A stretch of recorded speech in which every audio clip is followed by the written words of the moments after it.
Welcome to the American Made and Paid Show, the home of free speech and independent thought. The big story is freedom of speech is really in trouble. The far left knows that at any time they can call for a sponsor boycott of anyone they despise. It is right here, right now, where you'll get your weekly dose of unfiltered truth. It's non-negotiable. Pre-existing conditions will be protected. This president has said this as a candidate. Insight. Very few people I know could have handled it. We can never, ever let this happen to another president again. And information that challenges the American way of life.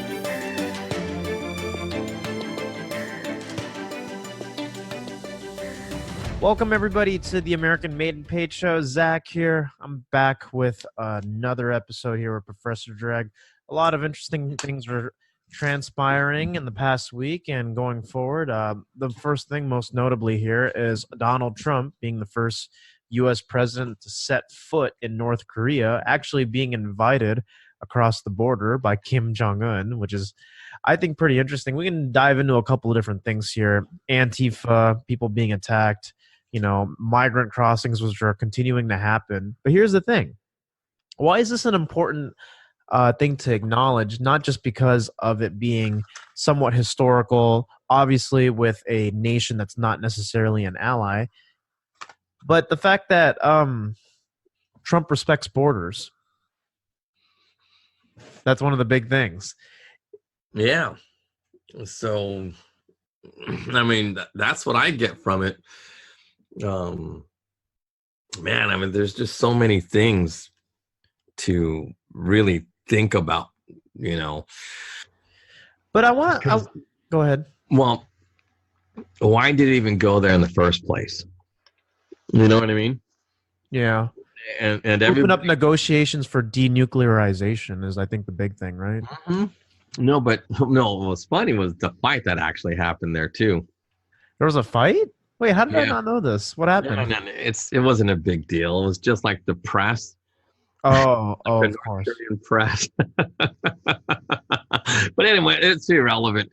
But the thing is like this, people really need to consider, what was Trump doing in Asia? This whole thing was about the G20. And everybody was attempting, and AOC made a comment about this too. Yeah. She was attempting to say that Ivanka Trump was an unqualified diplomat. Right. And making a big stink about it. Well, that's what I'm saying. The left's reaction is obviously classical, right? No one will actually acknowledge that this is something historical, that this is something that's actually worth addressing, and they can't even catch a breath. And that's what she was doing. She was criticizing Ivanka because of the whole G20 Summit, right? Mm-hmm. But this was in Japan. This was separate from North Korea. I don't know much about that. Would you like to weigh in on that a little bit more? Well, see, okay, so the G20. Well, see, this is why, this ties into his North Korean visit. Mm-hmm. Because this is why, a lot of people do not understand Trump. I was talking to some dude yesterday. His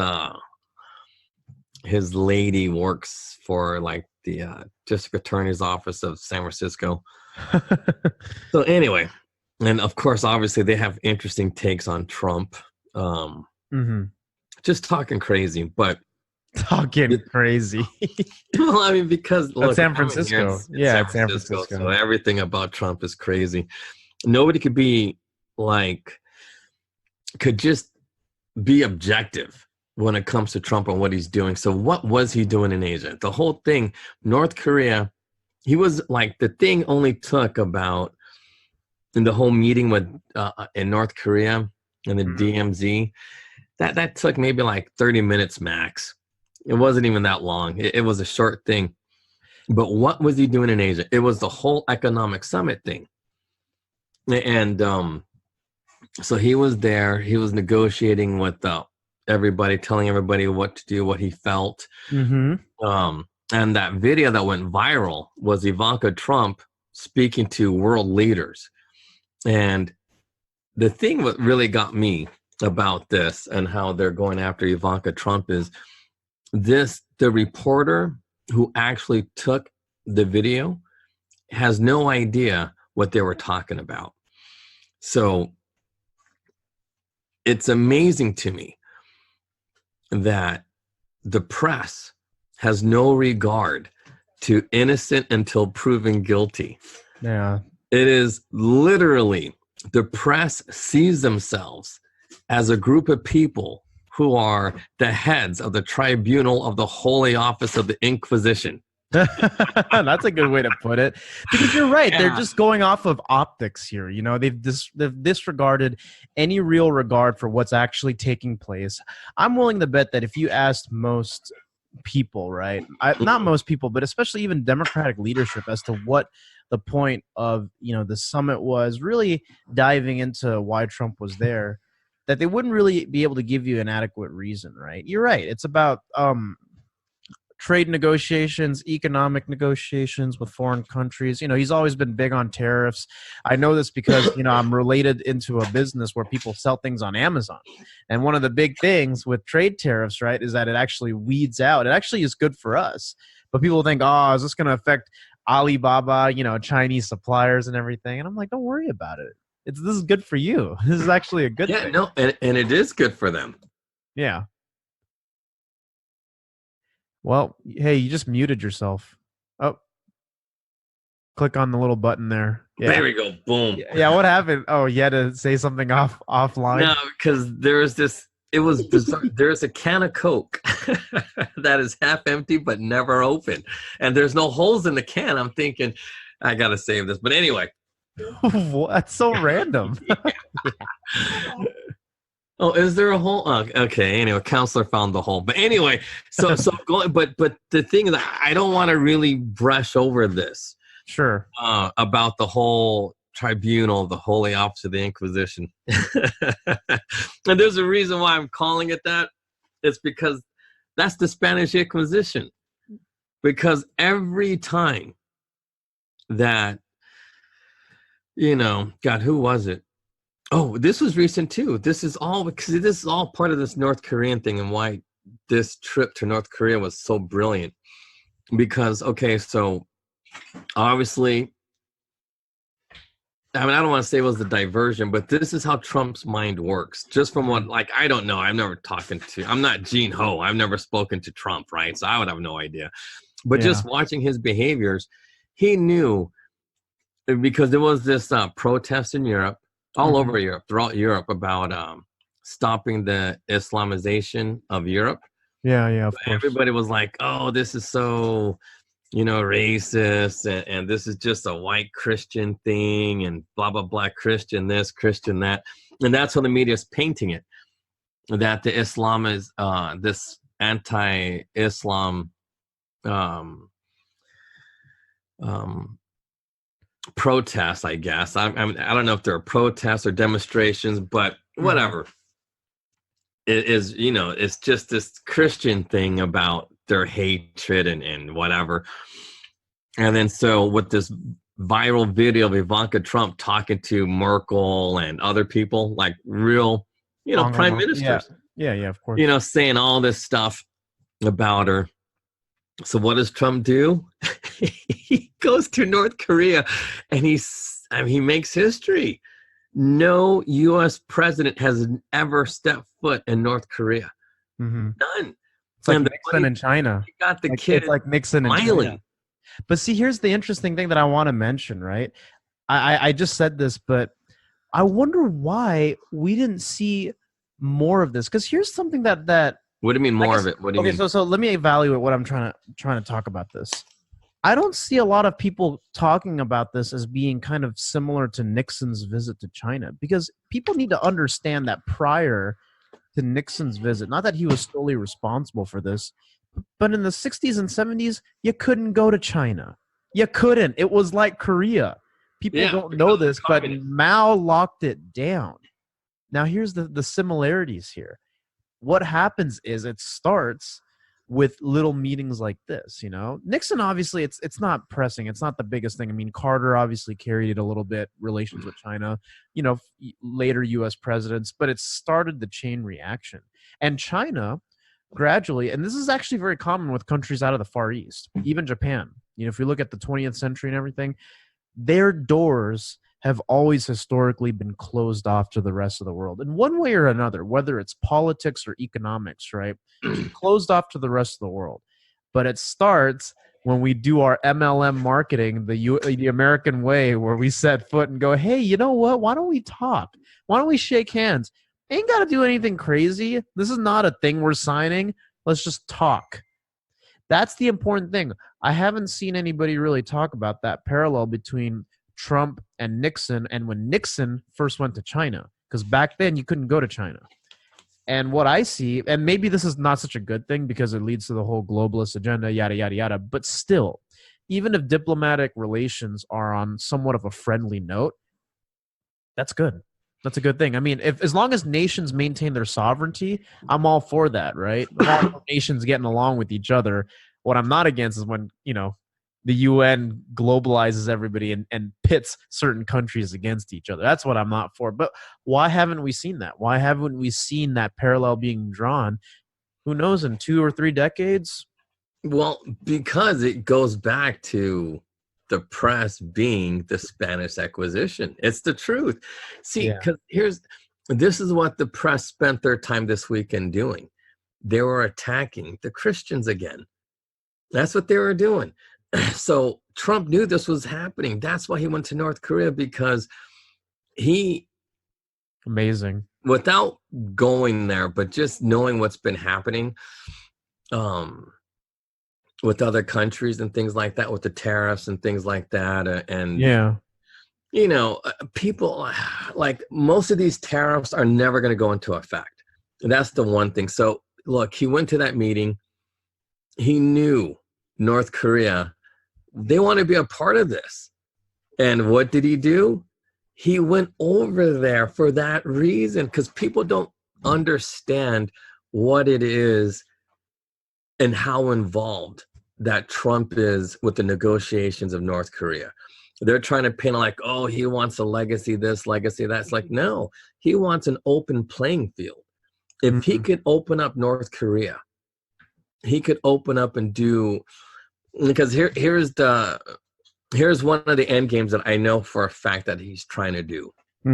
He opens up North Korea, they denuclearize. South Korea makes deals with North Korea. So instead of U.S. companies going into wherever for cheap labor, what could happen is that South Korea could bring companies to the United States in exchange of tariffs and allowing South Korea to now do business and take advantage of the cheap labor in North Korea. So it's like, they say, well, that's a net gain of 0 for North Korea. It's like, yeah, but at least they avoid tariffs and they can continue stealing intellectual property, because they do it just like the way China does it. It's not talked about because they're quote unquote our allies. You know what I mean? But yeah.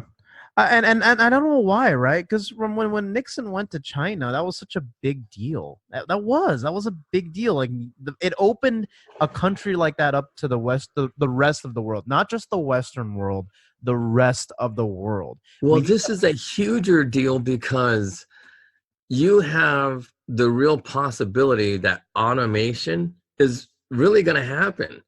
But Trump is doing his best to, I don't want to say delay it, but, because here's the thing. With automation, who loses jobs in automation? Everybody believes it's going to be drivers, like truck drivers, blah, blah, like automated. That's the pitch that Andrew Yang is running under. Well, that if that's true, I doubt it seriously, because no company, and I mean no company, is going to take the liability when somebody runs into a self-driving truck. Because you know what I mean, whether that's the thing, is that when people talk about automation, we didn't dive into this, but all the technology already exists and all the manufacturing processes are already in place. You just can't get it to a point where, how are you going to get all the automotive insurance companies to agree and come up with legislation as to who's at fault, right? It's not just about, oh, we're losing jobs to automation in cars. It's like, well, you're going to lose a whole sector of the automotive industry with insurance as well. Well, but see, now in something like this, the company's insurance will have to pay for it. And that's my point. So when these insurance because here's the thing, they're going to have no witnesses to this accident. They're just not. They're going to depend on cameras that may or may not show anything. And when these companies start, because look, I mean, you hate to say this, but I know people. Now, because it actually happened to me. I had a friend that worked for Budweiser. They drove for Emmy Fox. And he goes, dude, let me run into your car, like going maybe like 20, 25 miles an hour. And dude, we'll split the money. And I was like, nah. You know what I mean? But the thing is, like, because like this is just a street hustle. Your insurance fraud happens all day, every day. Yeah, no, and it's different when it's a big company like Budweiser. It's not like going after Geico Insurance. They have $1 million policies for a reason. That's the law, because if they injure somebody, blah blah blah blah blah. Anyway, so most people like that, they have $2 million policies per person. So when the people on the streets, like how we grew up, when they figure out how to get into an accident and survive it with the robot driving, oh, this is going to be a new way to make a living. Because you got to really think about this. When somebody, so this is how we planned it, right? For Budweiser. Sure. So, the driver was going to say, hey, you know what? I was a little sleepy. And then the light just turned super red, and I couldn't stop in time, and I ran right into him. And that's going to be his story. Say that as the driver. And but the thing is like this. That is the worst thing for Budweiser, one of the drivers to admit fault. But a computer automatically cannot deny or admit fault. It's just nothing. What are they going to say? It's a stupid computer that may or not have been calibrated. Well, and here's the other thing too. Here's the other issue you run into is, say you have two now passengers, not drivers, in two self-driving cars. One self-driving car T-bones another. It's not just about the fact that there's no fault, but companies will freak out over malfunctions and issue huge recalls. Here's the thing. Well, it only matters if somebody gets injured, though. See, because like what you're describing is just property damage. So, and that's going to cost them like 40, 50 grand. But if somebody gets hurt, I guarantee you they'll settle for like $500,000. Yeah. But that's what I'm saying. Like, these are easy ways to make money. Like a little fender benders I hate to say this because I know like that one listener guy, the black dude, he's going to, you racist motherfucker. Blacks just don't do that. But trust me, blacks do this all the time. It's just what we do. I mean, it's just, you got to figure out a way to scam the system. Okay, so what happens? Let's talk about this. Is not going to be. Well, that's the whole point. You have to figure out how not to get injured badly. That was a stupid thing to do. Yeah, but how else are you going to make that kind of money? Because think about it, it's capital. If you can get $500,000 for getting injured, like a broken leg or something like that, and then you can claim. See, because a lot of these injuries you can fake, like a post-concussion syndrome. Yeah. Claim to have a concussion. You can fake the injuries, and it could easily fool a doctor. Just like being mentally ill, you could fool any doctor into believing that you're mentally ill. It's not that hard. Because every doctor has to rule, as they say, err on the side of caution. Right. So if you start telling people like, yeah, you know what, I can't sleep. And then when I can't sleep, I get aggressive and violent and blah, blah, blah, blah, blah. You could easily fake it. And then I might hurt other people because I got fantasies of raping women and just because you're sleep deprived. And then they'll say, oh my God, you must be some kind of manic. You know what I mean? So, and you must suffer from aggressive, impulsive behavior disorder. You know, just things like that. You could easily fake it. And then, so, you know, in the streets, everybody knows this. This is because why? Because that's how it is in order to get social services. If you want welfare, you have to somehow, some way, you know, qualify for it. And usually it's mental illness or disability, da-da-da-da-da. So, and it's an easy way to get money, free money. So trust me, the stakes are a lot higher when the thing is self-driving. Oh, so yeah. It's going there. It's like, hey, yeah, the truck just hit me and blah, blah, blah, blah, blah. And it broke my hip. So that has to be like $1 million too, because, you know, for the next 20 years, I can't work and my medical bills are going to be this. And it really does get to be over $1 million. And every hood rat is going to figure this out. And they're waiting for this to happen. So, but they're not testing it in the hood. They're just not. But when they do, they'll figure it out. But anyway, but going back to this whole thing, Donald Trump is trying to delay automation as described by Andrew Yang. If you're to believe Andrew Yang. So who's really hurt by automation? Well, I heard the counselor sneeze. Bless you. She can't hear you. No, because I got it on low so the baby don't hear. And then when the counselor goes, I could hear you talking about me. I think I can't help it. It's just funny hearing her like sneeze off to the side. That's funny. Yeah. No, but I'm telling you, I don't know. But anyway, so who's hurt by automation? You know who? I don't know. I mean, they say steel workers, they say coal miners, because you know eventually robots will be able to go down to the mines and do all the dangerous work. So who knows? Because we honestly don't know who's going to be affected. You know, are the cashiers and cooks at McDonald's going to be affected? We don't know. We honestly don't know. But they always say, yeah, that's true. But then again, why not teachers? Teachers could be replaced in, you know, like online classes. You know, it's like, you know, maybe nobody's safe from automation. But the thing is like this, but people tend to believe manufacturing is going to replace automation. Right. So the thing is like this. I believe Trump has made some deals with Korea and all these other people that they build automated manufacturing plants in the United States, and they hire our people, you know, for the tech and blah, blah, blah, blah, blah. While they do that in here, they're open to a brand new market because look, automation's expensive. It's not going to be cheap. So what happens? Well, North Korea's people are going to work like, I don't know, 1/10 of the cost of what you could have things made in China.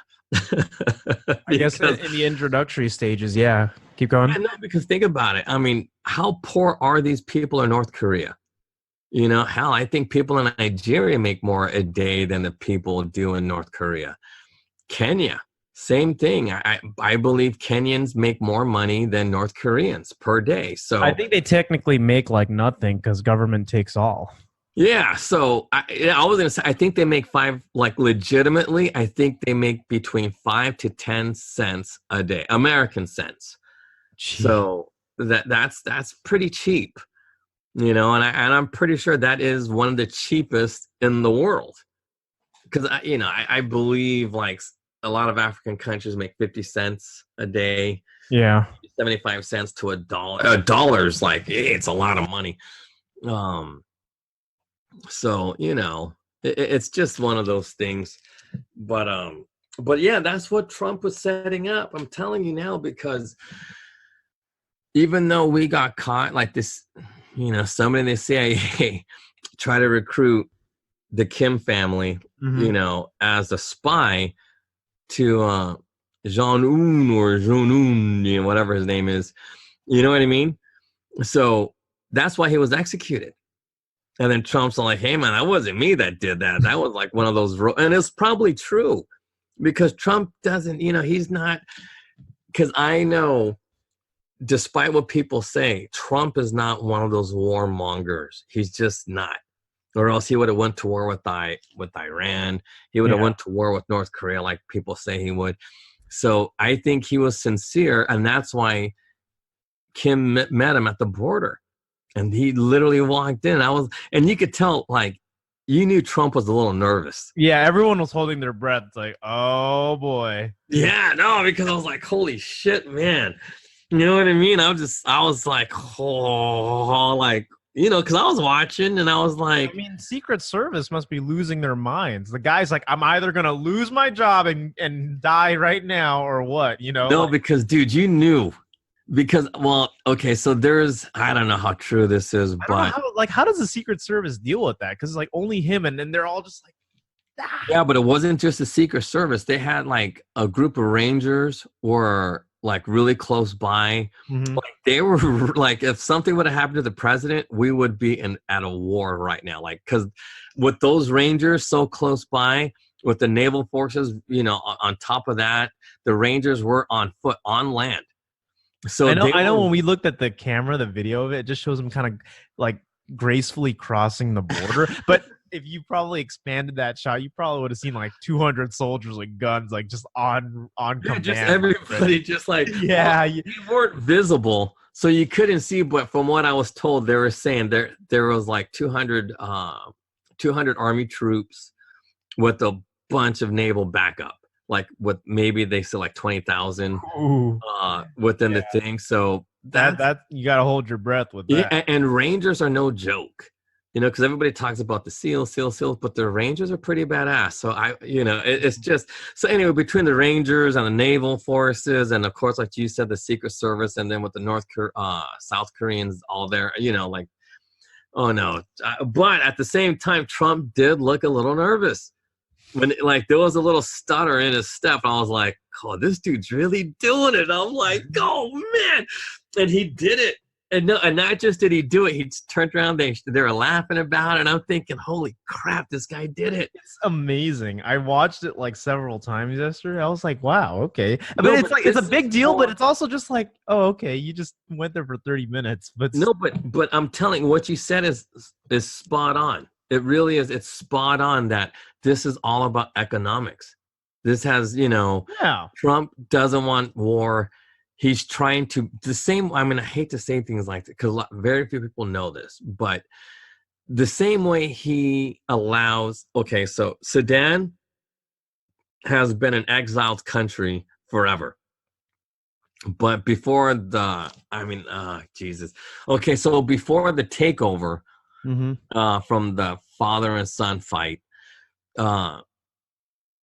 he okayed for Americans to start doing business with Sudan, with the country of Sudan, and he's doing that all around the world. Like all of our quote unquote enemy countries, he's allowing us to do business with them now. And North Korea's next. This is how you know that. And I was talking to somebody, a Christian friend of mine last night. I know we keep going back to it, but this is how you know that Jesus wanted us to maintain our sovereignty, spread the good word, and build business. Because what is all these businesses built off of? It's not about, oh, let's make some money, take advantage of you. Nah, it starts with the relationship.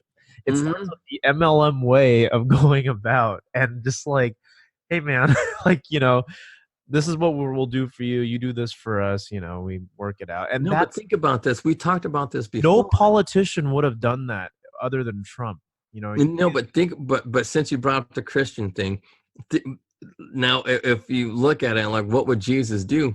That's exactly what Jesus would do. Why? Because he wants people to take care of themselves.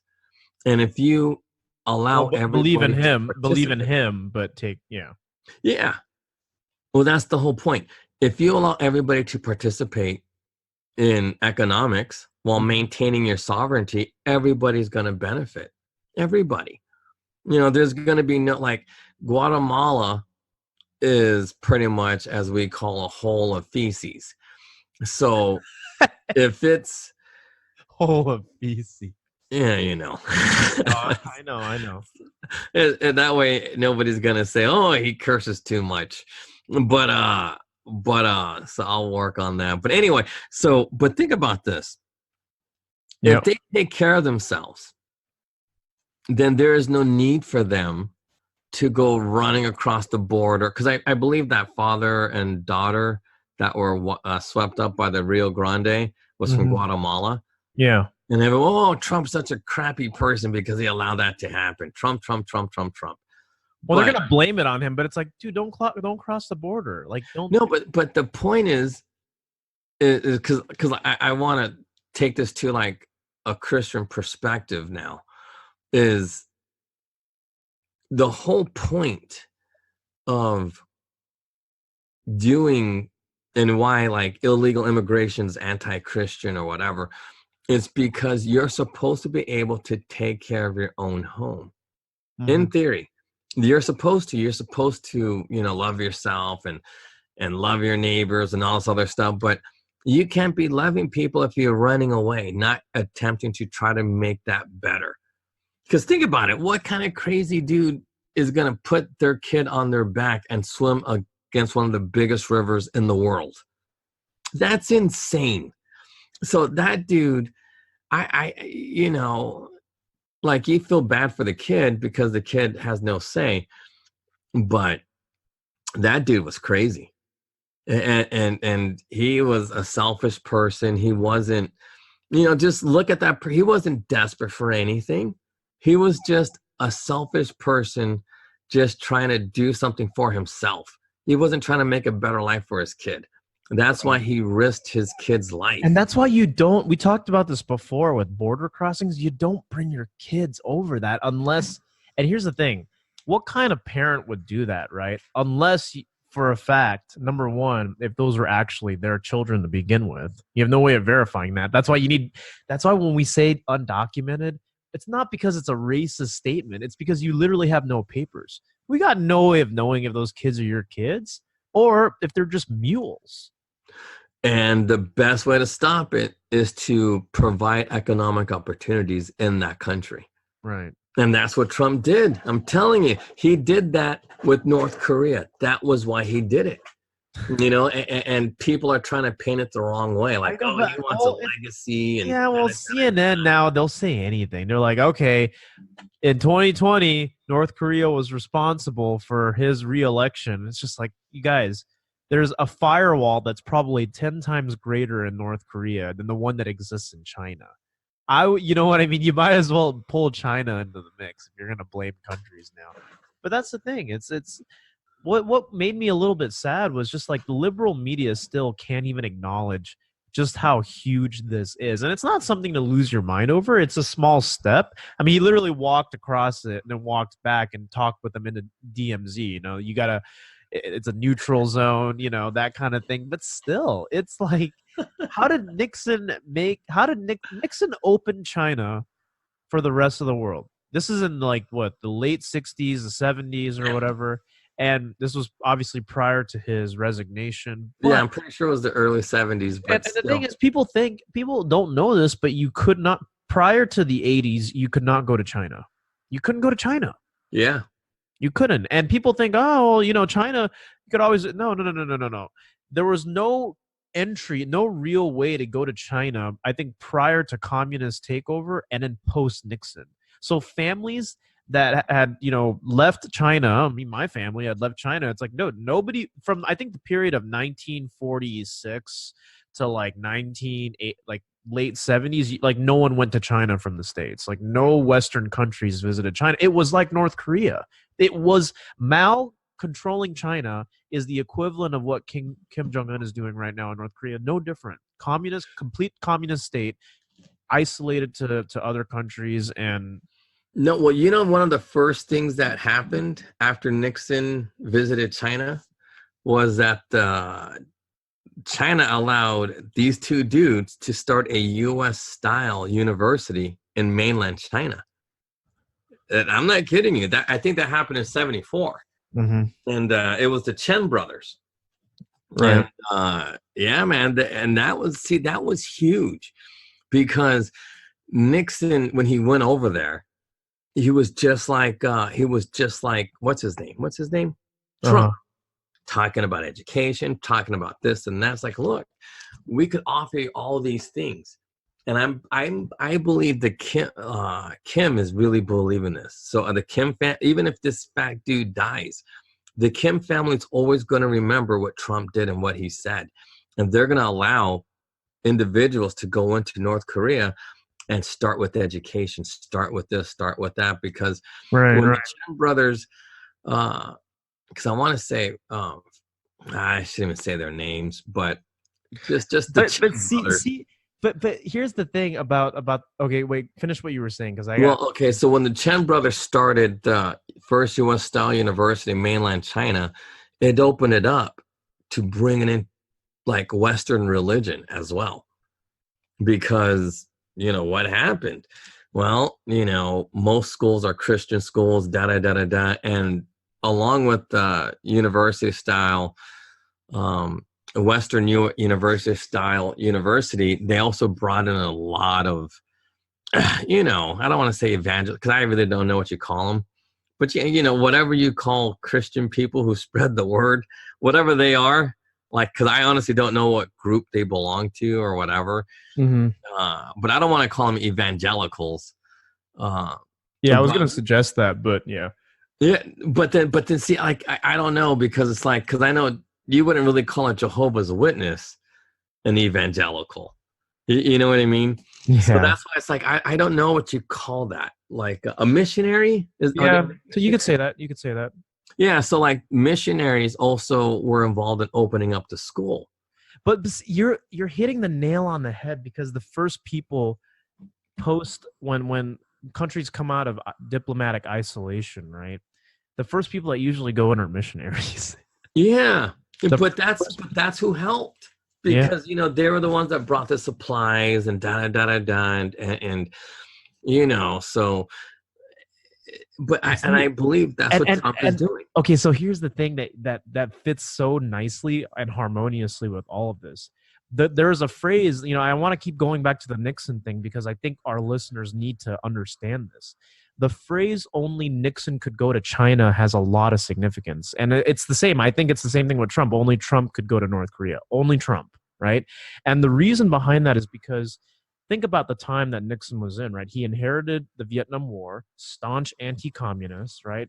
Lived under his values as the president. Obviously, got peace with Vietnam much long, during his time when he was there. And here's the interesting thing that fits with Trump right now. It refers to the ability of a politician who has the reputation among their supporters to actually defend their values, even though he probably is the most anti-communist person without having to say it, because he's a businessman. He represents, like, people need to understand this, because it's not going to be, you're not going to hear this on Hannity. You're not going to hear this on Levin.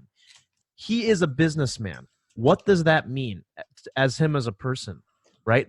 Political agenda that's seen today now, you could argue that people who want big government, like Democrats, they're just communists. Granted, they're not redcoats yet, but that's where we're headed. But a businessman represents the antithesis of everything communism stands for. And how does communism get dismantled over time? Is when something like that happens, allowing for the antidote, which are missionaries, to start going in. Because the first people that go in are not going to be, oh, let's go build a no, it's going to be a missionary. That's how it works. What happened in 74 or 7, because I forgot one example. That's what happened in China in the beginning. If you read, this is actually from, believe it or not, of all people, one of Jimmy Carter's memoirs, where he met with Chinese communist leader, and then he talked about his faith, because he's a staunch Christian, right? And missionaries were sent in, and that's how Bibles started to get into China, was in the 70s, once the doors were open. That's how it works. But here's the thing. You got no business, because this is I think my point I want to hammer home here. Businesses can't start in communist countries until there's some facet of Christianity with capitalism. You can't build, you can't westernize countries like China to some degree with their economy now, unless you had that. Because here's the thing. If people believed in communism, they're not going to be able to believe in what ownership is like. All they're used to is a fascist government. It's like saying, okay, let's go let's go to a country here that has no idea how to grow businesses, run them, trade and everything, and just expect them to be able to run businesses. No, they need to have that foundation first. Even if not everyone's a believer, it's the influence, right? I want to be really clear too, because in the 70s, the mission, because the missionaries actually helped fund the build and everything. They really did. And they didn't have any expectations of making millions.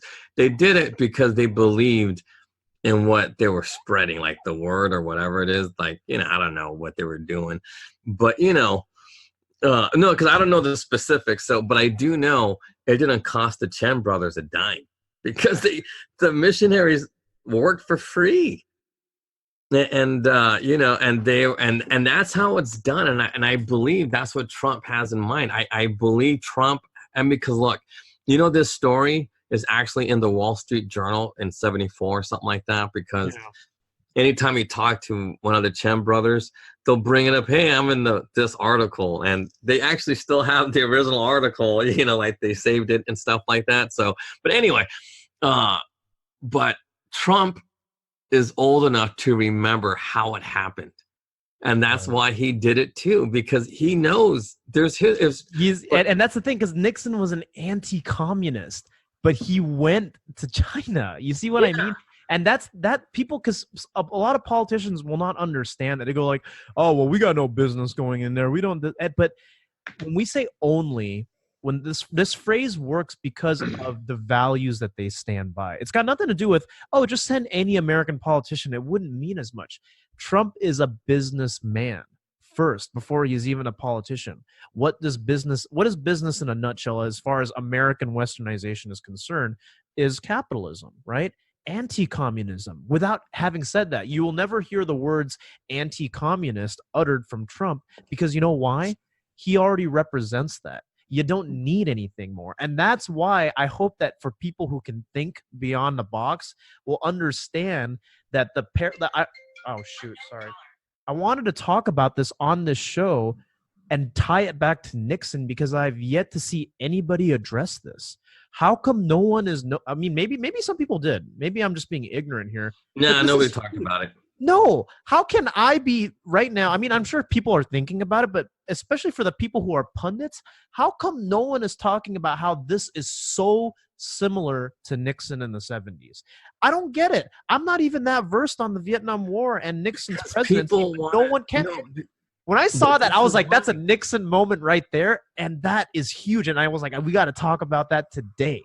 But here's the reason why. No one's gonna give him. Well, no one gives Nixon any credit. Every time you talk about Nixon, oh, he was a disgrace, he resigned, and that's the only thing you know about Nixon. But for those people who honestly know Nixon, it's because of Nixon that we are an economic power.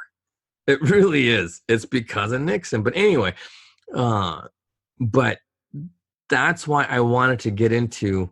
Or I was trying to explain, hopefully we explained it well enough, that this move was an economic move. Because here's the other benefit too, and he didn't send a gremlin. He put himself at risk. That is another thing too. Well, not just that, no, but Trump is negotiating, like he has negotiators, but he spends a lot of time negotiating with the Kim family directly.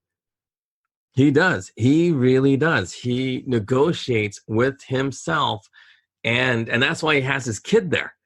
Because I'm honestly believing he trusts his daughter more than he trusts anybody else. And it's just because why is everybody quitting or whatever? Because look, they don't trust Trump, and Trump doesn't trust them. But the thing is like this. Here's another reason why Trump really wants to negotiate and have a deal with North Korea, because he wants to pull out the military. He wants to get the military out of South Korea. He wants to get the military out of Japan. Japan's already doing business with Iran, but because Iran is a nuclear threat, North Korea is a nuclear threat, we have to pay for this. And what was one of the first things Trump did? Trump made all the countries in the UN pay more money for their defense.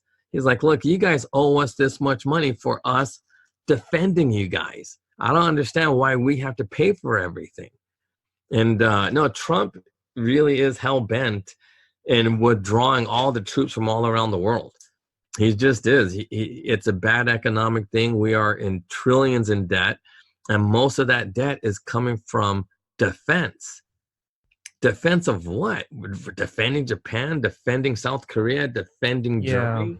Yeah. But how many military bases do we have in Germany?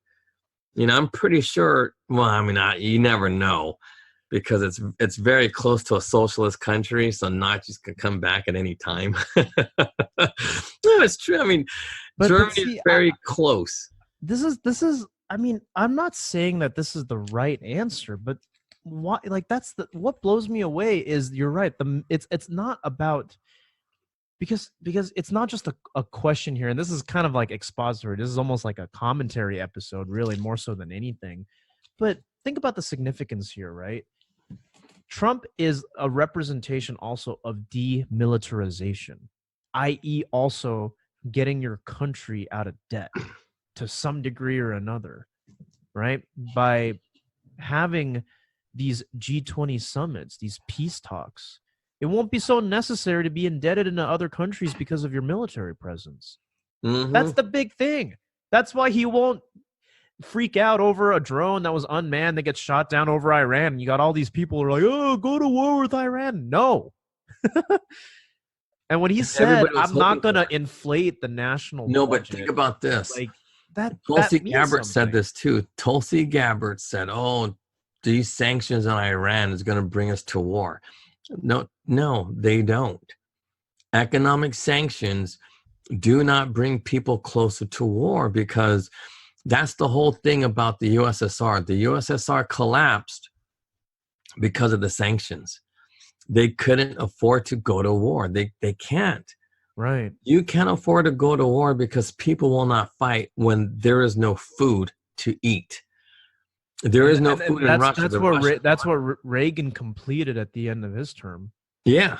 And look at Russia now. I mean, you hate to say things like this, but because people, oh no, Russia's our enemy. Are they our enemy? Is really anybody our enemy? And that's the thing. It's like people have to stop looking at other countries as our enemy. Trump said something good. He was like, look, it's funny how I want to negotiate with Iran. I want them to be our friends, but I don't want them to have nukes. He goes, that's the condition. That right there is so here's the thing. Trump is an American nationalist, right? And you would think that it's like, oh, we need to be the only superpower alive. We need to make sure we fight off other countries and make sure all their weapons are disarmed. But he's not doing it in a way that actually embodies this kind of, like, for lack of a better word, like piss take, where it's just like, I'm going to make sure that if they don't abide by our terms, then we go in and we bomb them when we go to war. And the funny thing is, it's the people who are globalists that want war. It's the people who never actually care about what America truly represents that want wars. So it's funny how people think that national identity, right, is a perversion to what America is all about, but it's about being friends with other countries. That is what the takeaway is. And people are just like, no. If you're all about American nationalism, you're all about making America strong again and having a strong military and beating other people up. Being a bully is basically what it is. And that's not what this is about. Now, see, when we look at all these presidents, right, that either started diplomatic relations or ended wars, we talked about this in another episode, right? It's like, it's always some Democrat president, with the exception of Bush, because I think Bush gave Republicans a bad name. The whole neocon concept of being war monitoring Republicans came from him. But that's also because of, we don't have to get into Bush here. But Republican presidents, right? And I don't want to say it that, but I think the better term to use here is truly American Christian presidents that have these values know intuitively that just bombing everybody ain't right. It's not the way to do things. It's not the way to grow your own country even. And that is the big thing. It's a simple concept of treat your neighbor the way you want to be treated. It really just comes down to that. It's very, very simple. But you've got all these pundits here that scream their heads off over him going to North Korea or not wanting to take action with a war in Iran. And I just like, what I'm trying to say is it's not complicated, people. It's just, it's that simple. It really is that simple. You got to remember this, because people really got to start thinking. Well, thinking is the first thing that people don't do. Because what Trump is doing, he is doing without the influence of a company like Halliburton. Because remember this, what Nixon did was with no influence. And I don't know why Nixon did what he did as far as going to China. But I do know the missionaries were very vital and key to his success with China.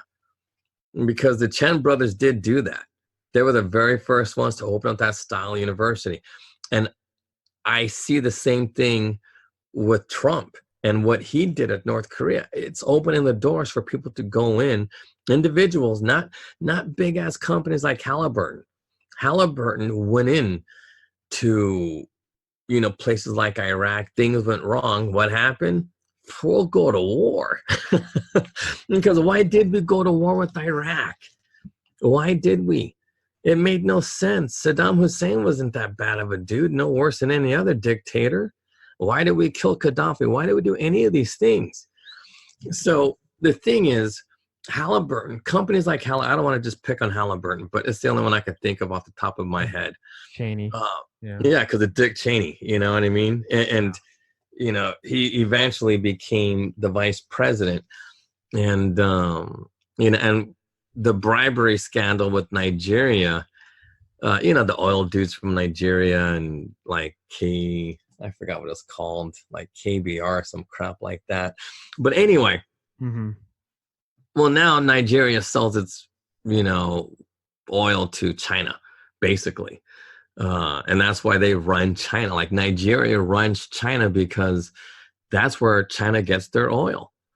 And why not? Why do we not have any type of deal with, Nigeria? Because Halliburton fucked it up. I mean, not fucked it up, but whatever. A synonym for fuck it up. But you know what I mean? But it's the truth. If Halliburton wasn't so hell-bent on war, Iraq would be totally different. Iran would be totally different. But because they did what they did and how they did it, come on, that was wrong.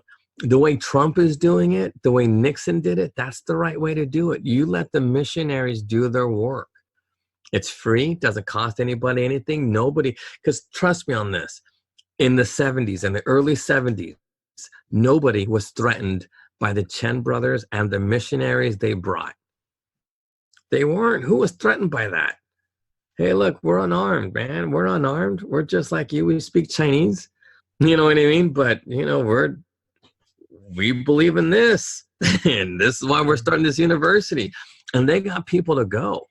Yeah. A lot of people go to those universities now. It's just how it works. And the same thing is going to happen in North Korea. Trump is going to allow people and their missionaries to go in there and do their job. And then it slowly builds. I mean, because look, we're talking about 74, I believe. Yeah. 74, 84, 94, 2004, 14, 24, almost 50 years has passed. And now look at China. You know what I mean? It's they're still communist. Yeah, sure. But still, you know what I mean? You can collapse a country like that easily through economic sanctions if they don't change. And Chinese Christianity is on the rise. Yeah, and it's changed. They're not prosecuting, religious people anymore. Yeah. So you can go to church, you can do all these things as long as it's not anti-government. Right. But here's the thing, though, that's cool about the stealthiness of Christianity in the best way possible. Where it's like, bro, you look at me right now, I got no guns on me. Nothing but the word of God, like which is arguably the most dangerous weapon. But the thing is, like with that aspect in mind, when they say as long as it's not against the government, that's amazing, because if they just cracked open the word and they looked into it, they would realize that there's no point of you even having to exist. They'll see that, right? But they won't. And that's why it works so well, because it comes down to people. And I just like, that's the thing. I know we only got a few minutes left here, but the thing is like people need, I wish that there were more people who could understand in just our country alone, like the significance of the fact that a president like Trump could step into North Korea and then just, just really briefly, right? It's not, because here's the thing that the liberal media will do is like, well, nothing was accomplished. There was no denuclearization. There was no peace talk. It's like, yeah, I know. It takes time. You think it's going to happen overnight? Like. No, but think about this, though. Did Nixon accomplish all that he needed to accomplish in that one visit to China? No. Doesn't work like that. Kim was excluded from the G20. And Trump goes, you know what? We'll do something greater than that. And what did he do? He gave him a visit on his home step, literally. Yeah. I'll come to you. Yep. You don't have to come to Osaka. Hey, and you know what? What a great idea. Kim family will go to the White House. That gesture right there is very, very, I'd say it's Christian-like, because it's just like, all right, man, you weren't invited. I'll come hang out with you. That is significant. And maybe people are just like, oh, well, you guys are inflating. You guys are no, but Nixon's visit to China was no big deal. That's the nice thing about it, is when it's kind of like a no big deal, impromptu, all right, let's drop by kind of a thing. That is part of the aspect of it, because it's just like, it's no big deal. It's just a relationship that's being forged, but it allows for the eventual, we would like to believe, eventual sort of, destruction of walls that have been built. I mean, no pun intended, right? Because he's got respect for borders, but what, what I'm trying to say here? Yeah. And I think that our listeners are a good, intelligent group of people who will actually be able to listen to this and go, you know what? I can see that. I think people implicitly know this, but the liberal media is just like, you guys can't catch a break here, because you guys don't even know what this looks like. And you know what? You would know if you could think for yourself, and if you just look back at history 30, 40 years. I'm not even a historian, but that's the thing. It's like, if you could think for a second, when in history has this happened before, and what was the outcome? That you got to always, like you taught me, you always got to ask yourself the why. Why is this significant? It allows for something like that to happen.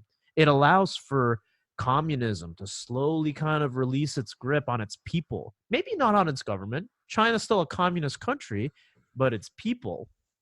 Yeah, well, that's the key. And Chinese are conservative as all heck. Like they're. Well, you got to remember too, the opposite is also true. The same way what Trump's gesture did, it takes a while. Like what happened with Nixon in China, 50 years. It took really 40 years, but it'll take another 50 years for communism to just grow dead. It's just how it works. But just like how LBJ goes, you know what? I'll have them Negroes voting, Democrat for the next 200 years by doing a little simple thing. That's all he did. He didn't do anything. All he had to do was sign a little piece of paper.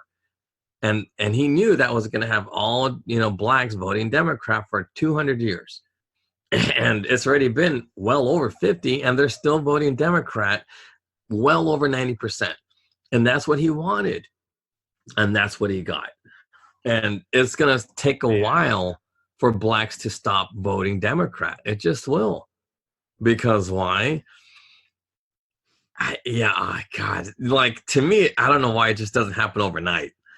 But I guess the sad truth is people just don't care. They're going to vote what they vote because they don't want to think, and that's that. The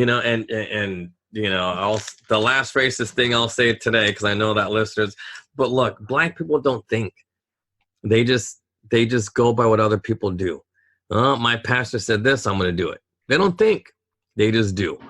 And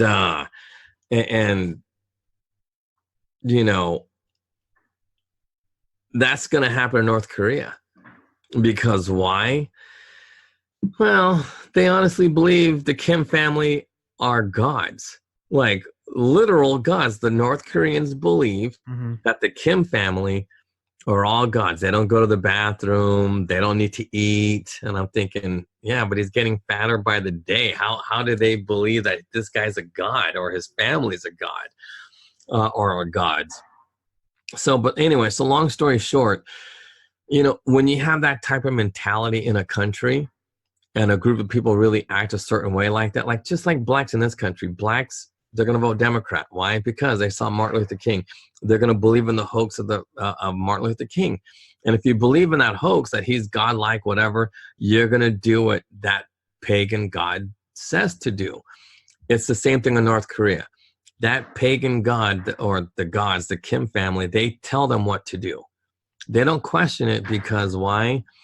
Their parents never questioned it. Their grandparents never questioned it. So, yeah, things like this does take time because you have to change the minds of the leaderships. You have to tell them, hey, look, it is correct for you to give up your power and give it to the people. And that's the tricky part. So in China, they've been giving their power back to the people because they know through capitalism, they can get more taxes and then, the government benefits. Yeah.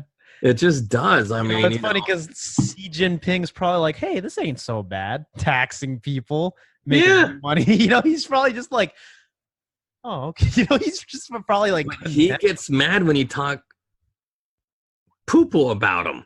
Yeah. He does. That's when he gets pissed off. Like, he'll let you do anything until you start saying how the government is bad. And once you start saying that they're being taxed unfairly, he gets pissed off and he'll shut down the internet for a few days and and send in the tanks. Because there has been some demonstrations in China in the past couple of months and stuff like that because they've been bad-mouthing the government. And mostly because of Hong Kong. You know what I mean? So Hong Kong is, they just barely came back to China in 2000. Yeah. And, so they're always starting trouble because they're used to total freedom. Mm-hmm. And then, so anyway, so mainland Chinese people don't understand why they get freedom and they don't. So yeah, anyway. No, it's one step at a time, but that's a good way to put it there. I mean, thank you guys for listening and hope that this resonated with you. It certainly did for me. And I had to obviously talk about it in today's episode, but stay tuned and we'll see you guys all soon. Take care.